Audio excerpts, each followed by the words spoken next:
Gagasan tentang dasar negara Indonesia mulai muncul ketika Jepang mengalami kekalahan dalam Perang Dunia II.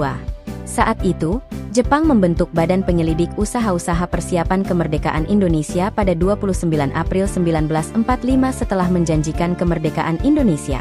Tugas utama Badan Penyelidik Usaha-Usaha Persiapan Kemerdekaan Indonesia adalah merumuskan dasar negara yang akan menjadi fondasi bagi Indonesia setelah kemerdekaan.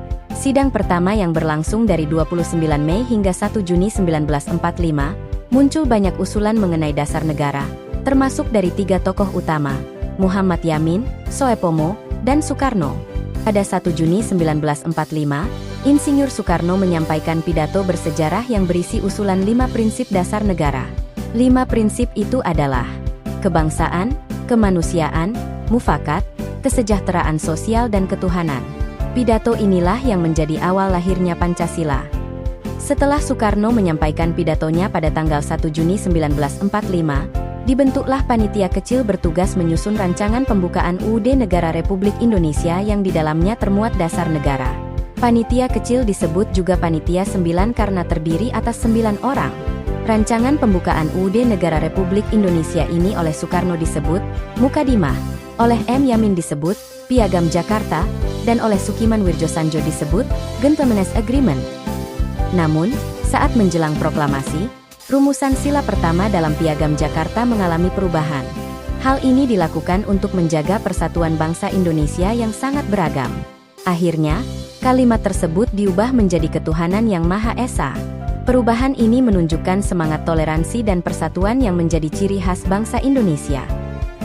Setelah proklamasi kemerdekaan pada 17 Agustus 1945, tugas dilanjutkan oleh PPKI atau Panitia Persiapan Kemerdekaan Indonesia. Pada tanggal 18 Agustus 1945, PPKI mengesahkan Undang-Undang Dasar 1945, dan di dalam pembukaannya tercantum rumusan resmi Pancasila sebagai dasar negara Indonesia. Sejak saat itu, Pancasila menjadi pedoman hidup bangsa dan negara. Proses lahirnya Pancasila melalui 3 tahap utama, yaitu pertama perumusan ide oleh Badan Penyelidik Usaha-Usaha Persiapan Kemerdekaan Indonesia pada sidang 29 Mei sampai 1 Juni 1945 di mana Insinyur Soekarno menyampaikan pidatonya. Tahap kedua yaitu kompromi politik melalui Piagam Jakarta pada 22 Juni 1945 sebagai hasil rapat Panitia 9. Dan tahap ketiga yaitu pengesahan resmi oleh PPKI pada 18 Agustus 1945 yang mencantumkannya dalam pembukaan UUD 1945.